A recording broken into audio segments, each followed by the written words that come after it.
Hi, and welcome to another edition here of The Tracker on Citi TV. We are in the presence of a two-time world champion. That means that we are talking boxing on the show today. Joseph Agbeco, he's been there, done that, seen it all. Fought in Ghana, fought in the UK, fought in the United States. These days, he's back home doing a few things that we will be finding out on today's show. But just like we do on the show all the time, we have a motivational video for you. And today's video talks about turning your setbacks into comebacks. Yes, I mean, a lot of us are always faced with situations that we think we cannot climb out of. Well, this is to give you a sense that there is some hope and there's some light at the end of the tunnel. So enjoy this video. When we come back, I'll properly introduce to you Joseph the King Kong Agbeco, and then we begin talking. Welcome back to the studios here, The Tracker on Citi TV. Turn your setbacks into comebacks. Joseph the King Kong Agbeco, two-time bantamweight former champion, is in the studio. Champ, it's good to have you here. Thank you. Thank you for having me. I mean, even before we get into any conversation at all, what is Joseph Agbeco up to these days? I remember the last time I saw you fight was in 2020.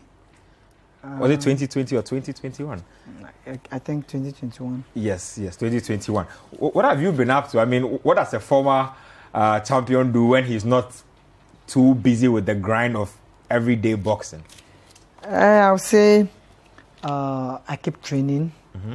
I keep working hard. I was supposed to fight last December in Dubai for the World Championship, but I got Paul Butler. Against Paul Butler. I got cancelled at the last minute. This thing. So I'm just training and also working on the young boys coming up.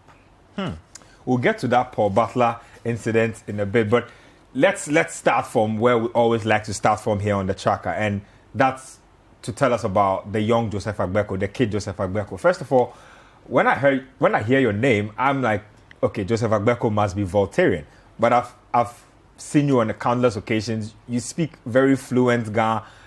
Are you also one of those who grew up in Becko? Yeah, I grew up in Bese. Okay. Bese is just close to Becko. Close to Becko. Yeah, I grew up there. I was born in Sukura. Okay. I lived in Sukura, but because of boxing, I have to run away from my parents and move to Bese to live in Bese, so I'll be able to have the chance to pursue my career. Now, I mean, you're a young boy growing up in Bese. What is your boxing influence? Like, where do you even get the edge to want to be a boxer or fight at a young age like that? I'll say from my name. Okay. My name is King Kong. Okay. And wait, you had that name even as a kid? No, it's my real name. Oh, wait, King Kong is actually your real name? Yeah, my real name, not a nickname. Wow. The name is what pushed me into boxing. Okay. So it's my real name. So because of the name, I didn't even knew what King Kong was. I just know that my name is King Kong until the movie King Kong came out. And then I watched and I was this. What you're probably named after. Yeah, that's what I was named after. So my friends that I was growing up with, they were all scared of me whenever something happened and we have to fight. They are all scared of me because of the name, because they feel that's King Kong in the movie, you know. So that spirit grew in me, and then I keep on fighting, winning the street fights day by day. So I got motivated. I wanted to be a footballer. Okay. So because we play football all the time, so I was in basically there was football. No, then I was in Sukura. Okay. So I was okay. Should I be a footballer? And then I was thinking, no. How good were you back then at football? I can't rate myself, but during that time I knew I was doing well, but not like that. Do you think you'd have made it professional if you had decided to pursue football? I'm not sure. I don't. So I was like, okay, you know, it's like I didn't have anything. Okay. If I wanted to pursue it, I would have worked extra hard, learn, and be perfect, you know. So I wanted to be a footballer, and I was like, no. Football has like too many players on the field, and if you can't push so hard, you can't be seen. And I want to be seen, and I was like, okay, let me be a goalkeeper, so I will just can be seen singular, you know.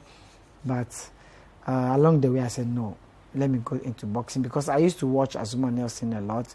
Whenever he's fighting, I would stay up late to watch him. So I got the inspiration from there, and I said, okay, let me be a boxer. Then I looked for a gym, and then I started. You joined.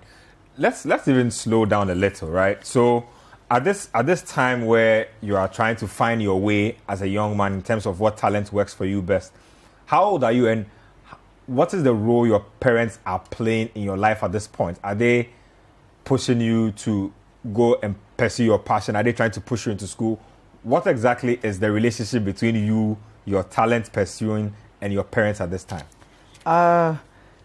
From the beginning, I was with my mom because my mom and my dad are not together. Yeah. So I was with my mom, and I was with my mom. My mom allowed me. I was going for training. I wake up very early in the morning, like at dawn, around 4 a.m. Wow. How old were you then? I'm not sure I'll be 10. That's crazy. I'm not sure I'll be 10. So and that time you hadn't even joined a professional gym? You hadn't joined an official gym? No. I met this guy who was a boxer. They call him Sumaila Badu. He was in the national team. I've definitely heard the name. Yeah, he's at fire service. We even fought as professional. I fought him as a professional. So he is the one who took me first. Oh. And one man actually in Choco. Okay. He's called Komi. He's a fire service person. So he took me. He was the first person to take you under his wing. To one coach called Coach Amalai in Mamprobi. Okay. So that's when I used to wake up very early, like dawn, and this was age 10, 11. I'm not sure I'll be 10. Wow. So I go to Coach Amalai's place at home, and then Coach Amalai will teach me. So I started having problem with my mom because of the time I wake up. So whenever I come back from training, she will beat me. So it keep on happening like that, and I also can't stop. So I have to run away from my mom and then move to my dad. When I moved to my dad, I couldn't go to Coach Amalai's place. So that was when I met Sumaila Badu. Where was Daddy at the time? He was also living my daddy was in Sukura. Okay. And my mom was in Shiabu. Okay. So I was with my mom. And so I moved to my dad. And then I met Sumaila Badu. So Sumaila Badu also took me back to fire service. So I was being trained under Coach Anansi and Pare at the fire service. So that was when I was doing it for some time. Then I started having challenges at my dad's place as well because whenever I go to school, school doesn't close, and then I have to run away and go to training. Yeah. So the complaints started reaching him, and then it became a problem. So I have to run away and move and live with my grandmom and my granddad. They gave me all the chance for me to train. So I was training, and everything was comfortable there. So I was there. They lived in Besi? No, they live in Sukura as well. They also lived in Sukura as well. So I was very comfortable with them until when I started getting competition. Okay. Like when I started getting fights from the juvenile team. Okay. We were under Okolate, that is the street academy. So we started getting competitions. So when we get competition, and I have to go for the competitions, my grandmom and my granddad doesn't want me to go. For training, they allow me to. But they don't want you to actually fight in a real bout. You know, every time we have a fight, maybe we are traveling to maybe Keta, Takrade, and so on, and they don't want me to do that. So thought you were too young for that type of stuff. So I have to always take some few of my clothes, put it in a rubber bag, hide it somewhere. So when they are not looking at me, then I pass them, I take them, then I'm gone. 2-3 days, then I come back. So it became another issue with they and me. So I have to finally run and move out Accra and go live in BC. Wow. That's a very, very inspiring story because you basically have breached everything to get where you are today. Let's talk about BC then. Was it as vibrant as Bukom? Which boxing trainers did you find that set you on the path to becoming who you are now? Because we know that it can be a very long journey. Because I go through Jamestown a lot, on boxing stories, and I know that there are a lot of kids who are looking for an opportunity but will probably never see that opportunity. How did your story change? I got to Bese and I got to, when I was training at fire service, I got to meet David Oduetete. He's more like my father. Okay. He is one of the greatest boxers Ghana has produced, even though he wasn't able to become a champion. So I moved to him. I was staying under him. He takes me to training. So we were training together at Atokwashi. Okay. That was when Coach Alloway, the late Coach Alloway, started training me, and may his soul rest in peace. So I started training over there. That time, Coach Alloway and Coach Adam Adi, who became my full-time coach, who is now the chief of Atukpai.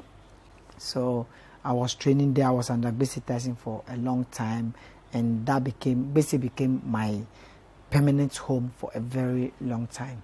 And that was when I met Nia Ibonte, then Thomas Okai. Yeah, now Agbeko Manchester. Now Agbeko Manchester. That was when I met him.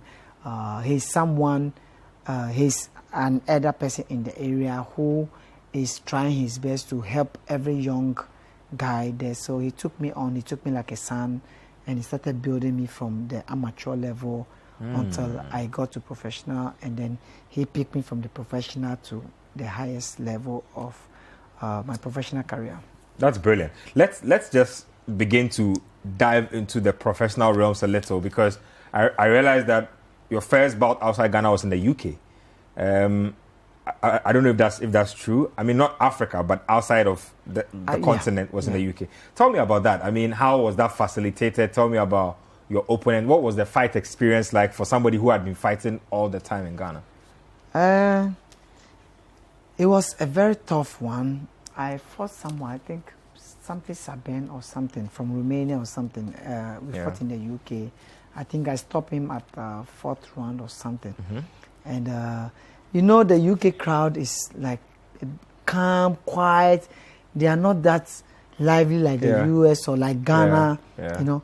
So it was a tough fight for me, tough one for me, but I was able to win. Moving to UK is a tough boxing ground for Africans, if I may put it right, because Africans can't sell tickets in UK. So no matter how talented you are, they don't value you. You have to be able to sell tickets for them to value you. So people love me, and people want to work with me, but we can't sell tickets. So it's hard for us to get fights. So until a time some promotional company over there picked me, and then they gave me that opportunity. Now I was able to fight there the first time. Now let's talk about you becoming a world champion for the first time, right? Against Luis Alberto Perez. What was that like? Were you confident that you were actually going to come home with the title? Tell us about some of the interesting stories that led to that particular championship belt eventually. I'll say I always advise every young fighter to always stay ready. You know, should always train and make sure they are always ready. Because I believe if you are ready, then you don't have to get ready. You know, that fight came with a very short notice. That was like 3 weeks notice. Wow. So then I had fought in the US, and I was supposed to have another fight like 6 weeks time. Which if I win that fight, I'll get the opportunity to get closer to the top contenders before I'll take other fights before getting a chance to maybe fight for the title or something. And then I had my second daughter. Okay. So after the fight, I said, no, I have to go home and spend some time with my family. So my manager said, no, we have an opportunity ahead of us. Let's take that fight, because if we win, it's going to give us good opportunity. So let's take it. And I said, no, I've missed my case. I have to go home. So it became something distinct for us, but I was able to win, and I was able to come to Ghana.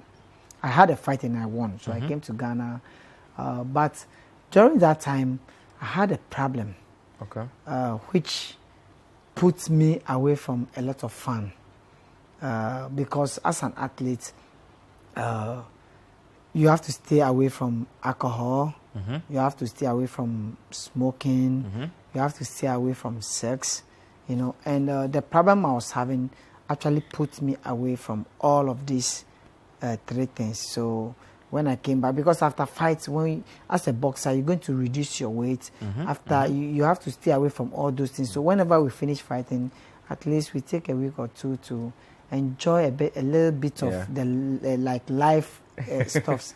So it put me away from all those things. So I couldn't engage myself into any of those things. So when my manager called me and he was like, Joseph, there's a fight in 3 weeks for the World Championship. Can you take it? And then I told him straight that it's for me. I'm coming for it. So they booked me on the next available flights. I went. We signed the contract. I was super, super confident because I knew it belongs to me.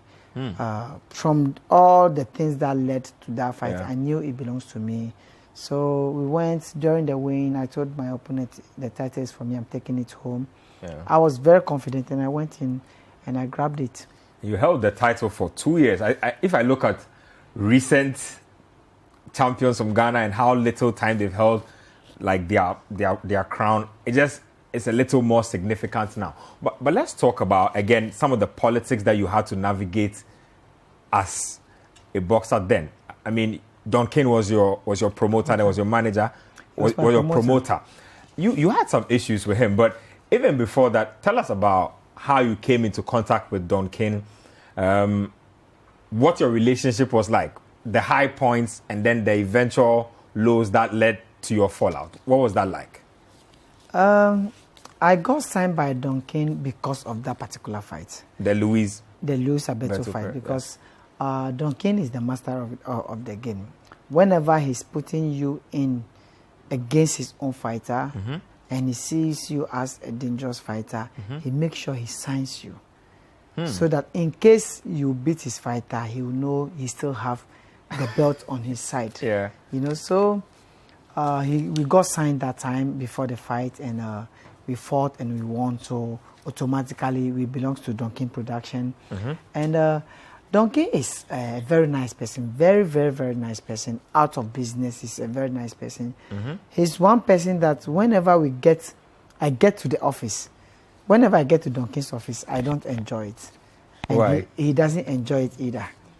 You know, because we are best of friends. When we are not talking business, we are happy, we share, like we are happy together whenever it's not about business. But whenever it gets to business, it's always fight. Every time he has to do with business. But he's a very, very nice person. He knows how to put you to the top. He knows how to make you a big boxer. You know, I've learned a lot of things from Don King. But Don King is also always a mixture of everything, good and the bad. Let me hold you to that point, because I think that's important. Two or three important things you learned from being with Don King. First of all, how to make a boxer, how to put a boxer to the highest, to the top. You know, how to put a boxer to the top. Don King is number one. He can pick you from the grass and he'll put you all the way to the top. Secondly, how to make a boxer rich. Don King doesn't make boxers rich. Do you get me? But he made me know how to make a boxer rich. So those are the two things I can say I learned from Don King. Now, to the particular matter I wanted to talk about, that controversial Abner fight where he consistently was hitting you with low blows and no points were being taken off his cards.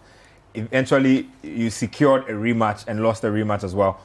What was it about Abner, first of all, that you couldn't navigate, aside the bit about low blows? And what about that fight led to your eventual fallout with King? Our first fight was a Showtime tournament, which was the finals for the Showtime tournament. So it was being promoted by Duncan and Golden Boy Promotion. Okay. It was Oscar de la Hoya. Oscar de la Hoya. Okay. So after the controversial loss, we have to have a rematch. Which was in the fight contract. It wasn't in the fight contract. But IBF gave a mandatory rematch because of the controversial nature of the fight. So during the rematch was supposed to be promoted by Duncan and Golden Boy Promotion because I belongs to Duncan and Maris belongs to Golden Boy. But all the rights was given to Golden Boy, not by IBF. But Duncan let everything out to Golden Boy, so he stepped aside. Even though he came to the fight, he was out of the promotion. He wasn't part of the promotion. So everything around the promotion, he wasn't part. I felt like I was sold out, you know. And on the first fight, Abner gave so many low blows, which led to the loss of my, which led to the controversy around the whole fight. And the second fight, so we thought we had a worse referee in that fight. But the second fight was like way worse. You know, when I got into the fight with Mares, they actually picked a referee that they made it look to everybody that the first referee was worse and this one is like the most fair referee they could give you. But the referee frustrated me so bad in the ring. Everything I would do, the referee will complain. If I do this, he will see so he limited me.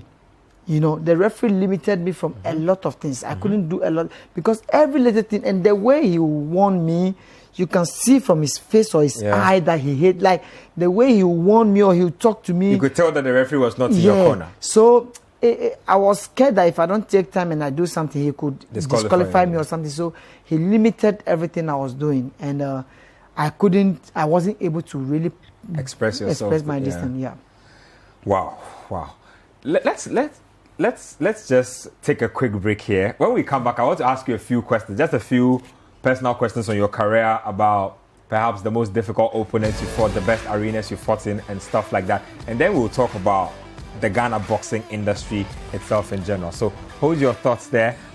Joseph Agbeko has been giving us a little bit of a reel into his life from childhood right up until he moved outside the shores of Ghana, teaming up with Duncan and whatnot. It's been fascinating so far. Stay right here with us on The Tracker. We'll be right back.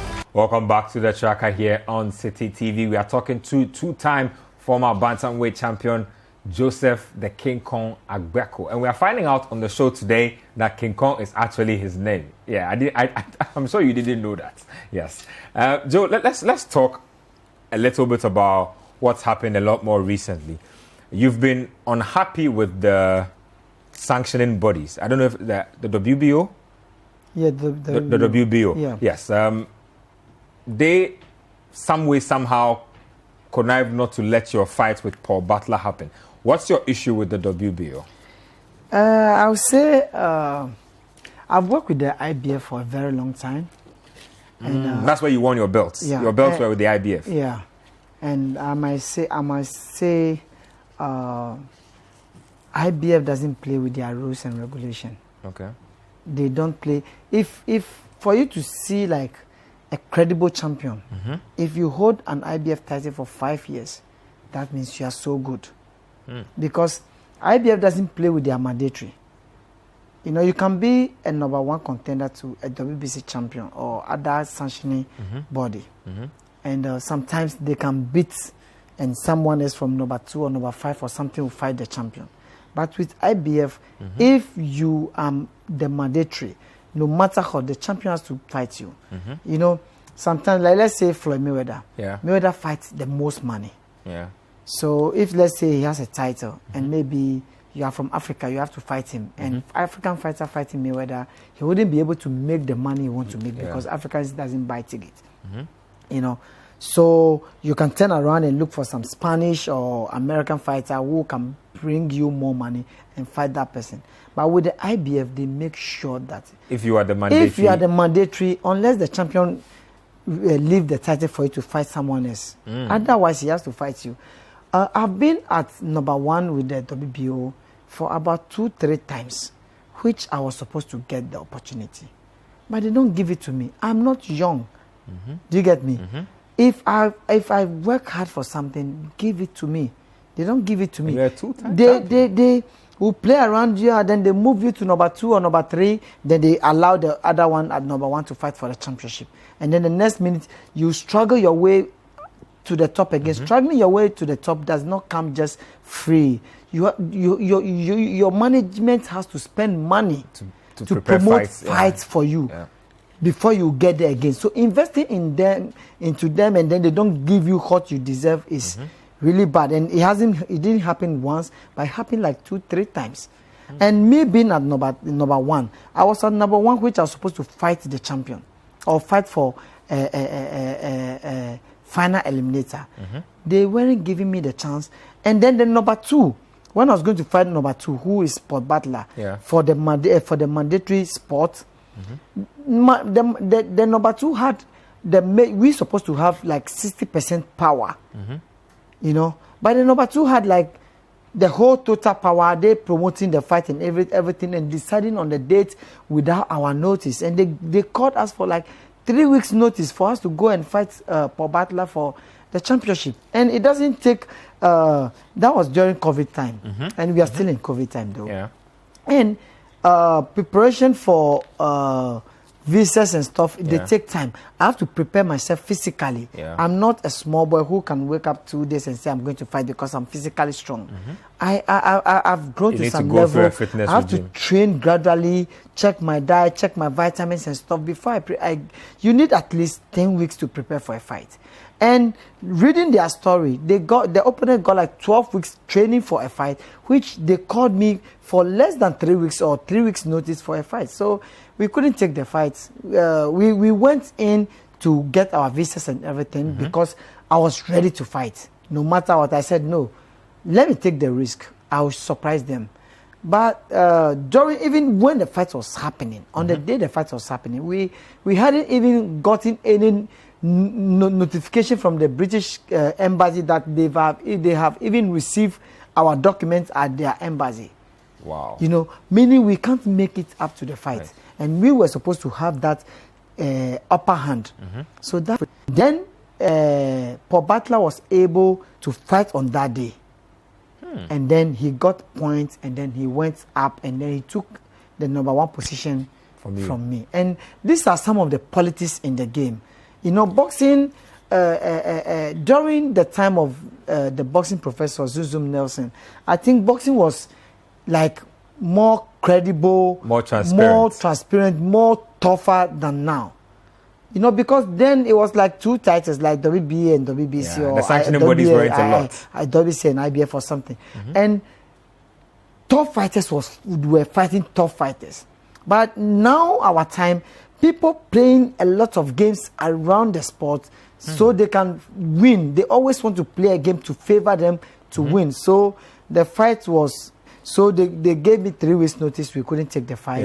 And then when this fight also happened against Paul Battler again for the championship, I was again called last minute because Paul Battler was originally scheduled to fight the champion because I've been dropped off the number 1 spot. So he was he was going to fight the champion.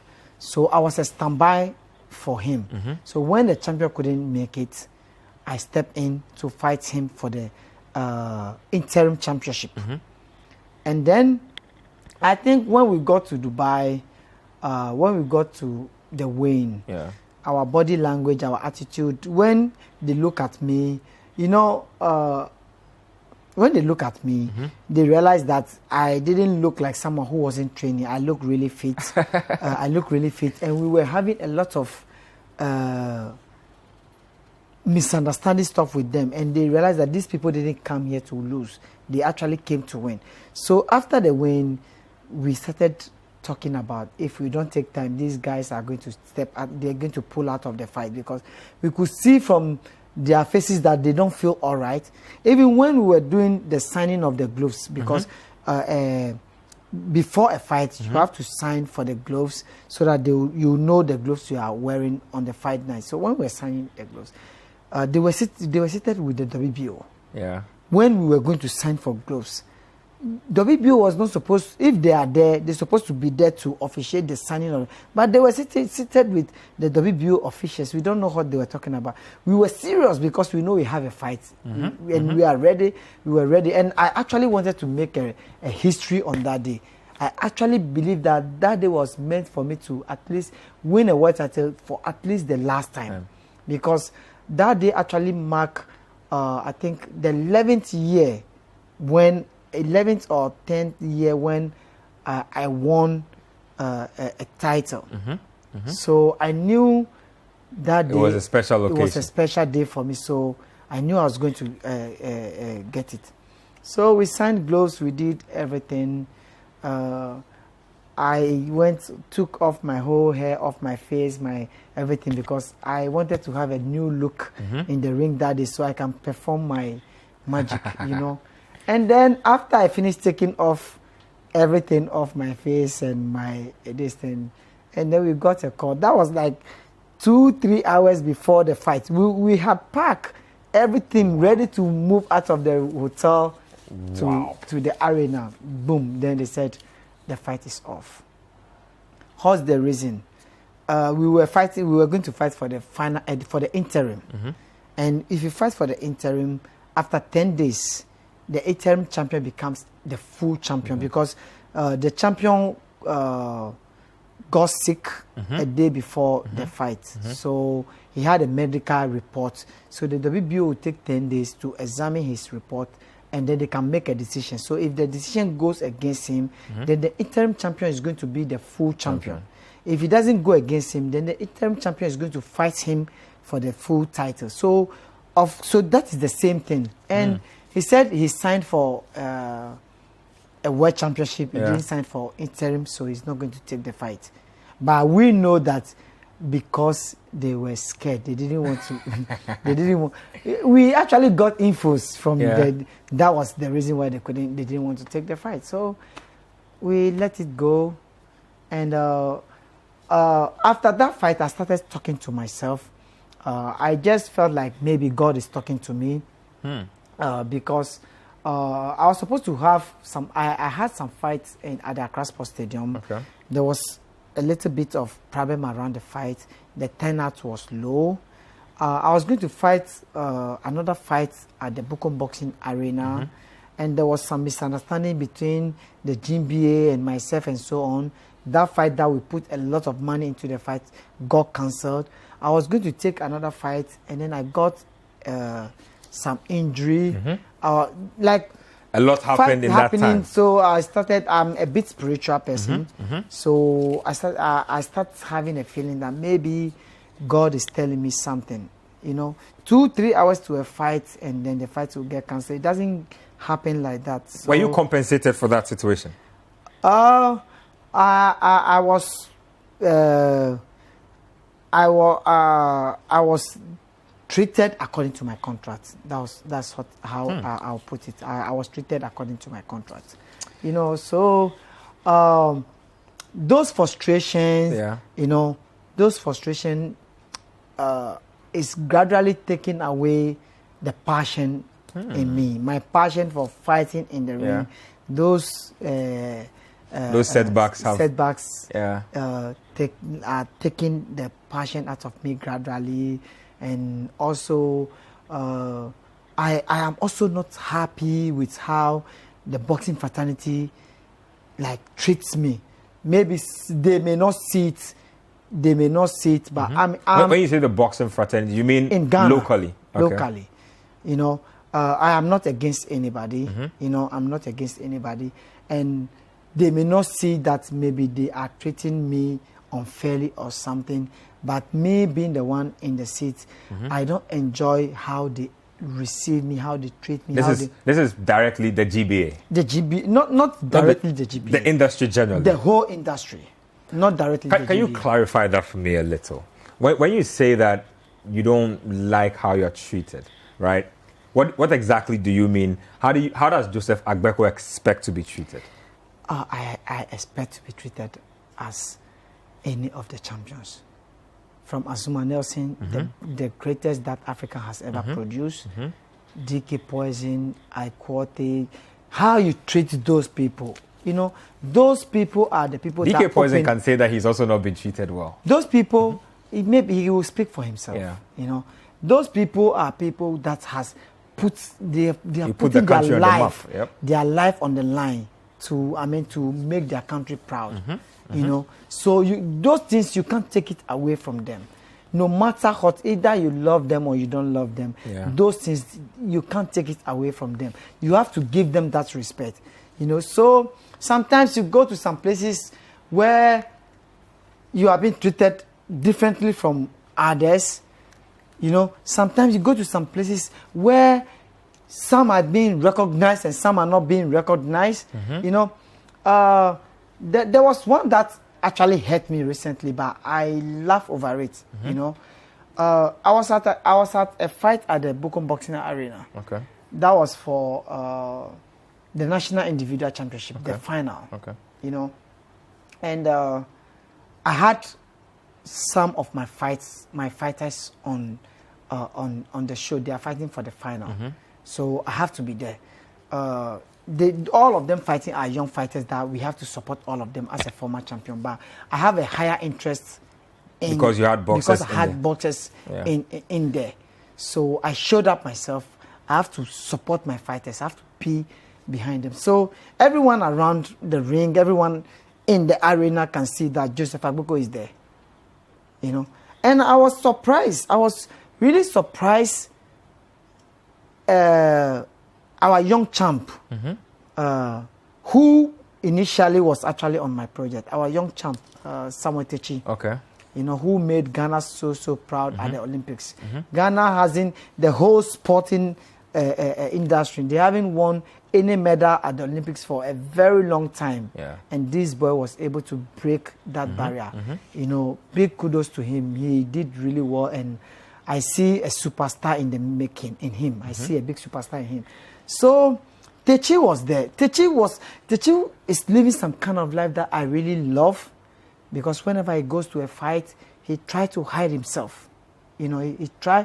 I went to the beginning of the tournament of the individual championship, and Techi was there, and he was sitting far away somewhere. So he called me, and then I look, and I saw him far at the back, and I was like, wow, that's good, you know. So that fight, the final, he was there, and he was seated at the stands, the popular stand, far somewhere, and he has covered his face. He doesn't want anyone to see him, so he called me. So he called me, and I saw him far there, and I was like, this boy is doing really well. I like that, you know. So even me being around the ring, they couldn't see me, but they were able to see Techi far away. He was seated, and they made the public to know that we have our great young up and coming, not a young fighter who will become one of the great champions that Ghana will produce. We have him among us here, but they didn't see Joseph Agbeko. You know, it's funny. No, it definitely will hurt, because, like I said, you're a two-time champion, and to be a one-time champion is no joke. It's funny how I was huge there with my, you know, and they couldn't see me, and it's so funny to me, and I was like, what have I done to these people? But was it because of where I come from? I actually grew up in Accra Central. I grew up in Bese, you know. So I'm more of a gun even than an airway. A lot of people thought I was a gun. Do you get me? So what at all have I done to these people? What is, and to be frank with you, I see myself. I see myself as a boxing ambassador for Ghana. You definitely are. Why? I put out myself there out to promote Ghana boxing, because I believe Ghana boxing deserves a lot of support from the government, from the corporate bodies. And this is something that all of us, especially the former champions, we should be preaching this all the time. We should be going to the government and seek for what we deserve, not what we are begging for. You know, for what we deserve. We have to march as former champions, go to the corporate bodies and pull them, make them support the sports, not to support us, because we've done our own already, but to support the new generation, because this is a sport that gave us, at least it gave us a name, it gave us recognition. You know, that is a legacy. This is a sport that made us. So I always stand to, push that agenda. When Ghana hadn't had a champion for like 10 years, and the whole nation was crying for a champion, the Savior came. God chose me. I was able to win a title, to bring that glory back to Ghana. At least that alone should make them to appreciate me, to love me. And then after I lost it, Ghana still didn't have a champion. God chose me again. I made it again. Every time I'm there, I am always pushing for the sport to get to some level. Not only that, I'm trying to, bring the young ones who has the talent in them to make them champions. But I always push for the sport to be supported. Yet you don't appreciate such a person. I don't know. It's strange. I don't know if anyone has anything against me, but I don't know. I don't appreciate how they treat me. I don't think. Let me just say, from the perspective of being a sports reporter, right? I've interviewed a lot of champions, and I don't think it's even a you thing. I think Ghanaians generally have trouble celebrating our heroes, right? Because like I'm saying, and you said he should speak for himself, but again, I'll make the reference. I've interviewed DK Poison, I've interviewed Joshua. Nana Okunedu. I've interviewed Joshua Clough. Sometimes when you are going to like a boxing, when there is a fight, sometimes I don't want to go there. I want to keep my respect, stay home. I don't want to. Sometimes you don't feel like going there. Because there should be a designated place for champions. We are the people who are supposed to get close to the sports, to bring light to the sports. So if you are not embracing us and treating us as, we deserve, it's not going to make the sports grow. Do you get me? That's sad. This does not go directly to the Ghana Boxing Authority, but just individuals around the sports, if I want to put it right. From the administration, from Moses Famoni, Same Captown, Peter Zuenis, all of them, they've done their job. They've been able to add their contribution to the sports, and the sports has grown through their time. And with this current administration, Mr. Kote Nikwe, I love his spirit. I love his ideas. He is doing everything possible to make sure the sports grow. He's pushing himself. Whenever he's doing something, he tries to call all the champions so that they can come close and be able to make the sports grow. That is good. That is how we're supposed to be. We have to unite. Look at how Ghana, the government, is supporting football. We are not getting that support. It's not like we don't deserve it. We deserve it too much. We are not supposed to beg for it. We deserve it. Ghana has won like 10 world titles for boxing has won 10 world titles for Ghana. When it comes to amateur Olympics, we've won bronze, like 2 or 3 bronze, 1 silver from Agbeco Senior. What has football done in terms of maybe bronze, 1 bronze from the distance, but they always giving all the support. This is something that we as a fraternity has to come together and march and push this agenda so that the government can support the sports. Because, I always say this, boxing is like, boxing is as tough as the streets, if not more. So if we are supporting boxing, we are eventually giving back to the street. We are eventually making the street a better place for all of us, because the heart that we take in a night for you to get into that ring, believe me, the heart, you go into the ring not knowing it's your life fate. And death matter. You don't know if you are going to come out of the ring alive. You don't know if you are going to come out of the ring healthy. On your easy day, the day that you get it very easy to win, on your easy day that you win a fight easy, you are still going to see blood. That is the sport that someone has chosen to do, to make a living, and also to put his country on top of the map. And that support deserves more than a support from the corporate bodies, more than a support from the government. And we are not getting it. So we have to come together and move that agenda so that the younger generation, we can't say that we've done our own, we are done, we are out of the sport, so let's leave it. We have to be able to push it hard so that what we didn't get, the younger ones will be able to get it, you know? Let's take a quick break here on the tracker. Joseph Agbeko has spoken very, very passionately. I'm sure that those who need to hear this have heard it. And those who haven't heard, we will make sure that they do. Quick break here on the tracker. We'll be right back. Welcome back to the tracker here on Citi TV. We are just rounding up our interview with Joseph the King Kong Agbeco. Joe, I just want you to answer these questions very quickly for me. First off, let's start off with Samuel Techi. You spoke about him briefly.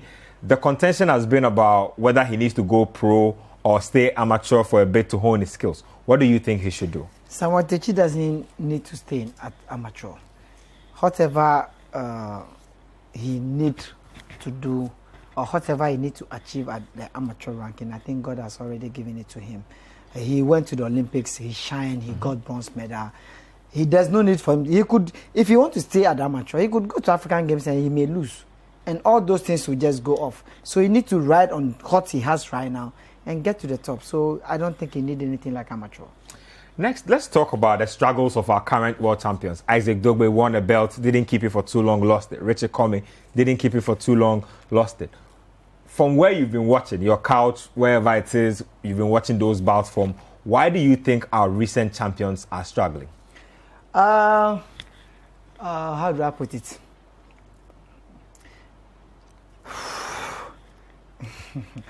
I have to put it anyway. I see something in Isaac Dogbe, and I've seen a lot of change in Isaac.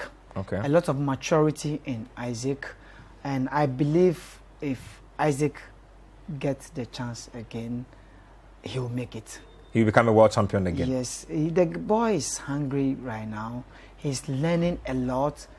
He's focused. He's calm. He's humble.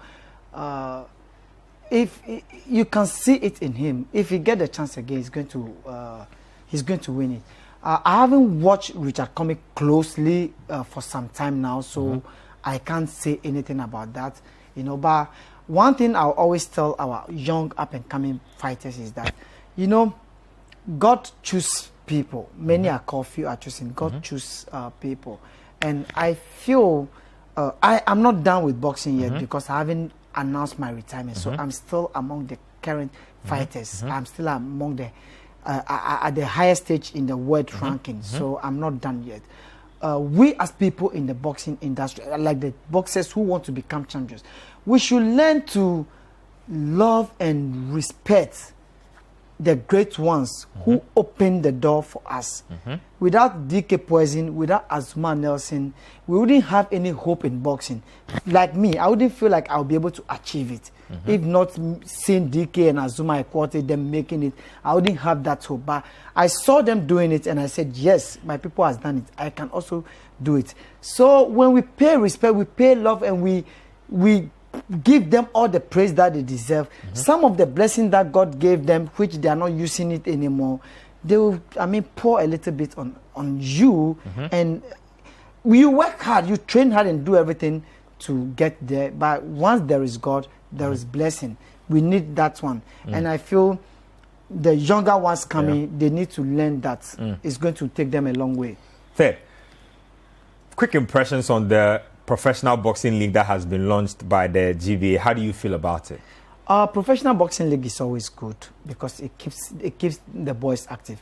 The boys are working hard on the streets all the time. When you go to the beach, afternoon like 3, 4, they're on the beach running on the sun, working hard. Their trainers are with them, suffering. They're working hard, and nothing is happening. You know, so if a professional league, the league is on and they are fighting, it keeps them active. That way, their experience grow. Their record also grows. So that way, they'll be able to get to the top. So it's a good thing.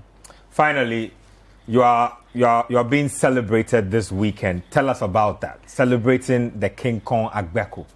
I would like to say a big thank you to God Almighty for giving me the talent of boxing, because without Him giving it to me, I wouldn't have been able to do anything. There would be no Joseph Agbeko. I would like to thank the fans, Ghanaians, for always being behind me, for always putting their support behind me, staying up late to watch me. I'm nobody, but they still take their time, stay up late to watch me. I want to thank the media for all the support they've given me throughout, from the beginning of my career till now. They are still giving me that platform. I thank all of them. I want to say a big thank you for whoever is behind this celebration.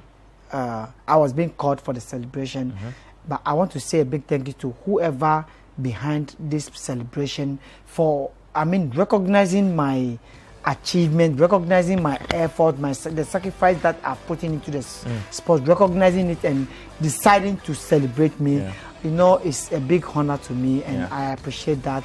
And me being the celebrant, I want to take this opportunity to invite all the media people, everybody that contributed to Joseph Agbeco. I know Conference Center is not big, but either we are inside or we are outside, we are celebrating Joseph Agbeco.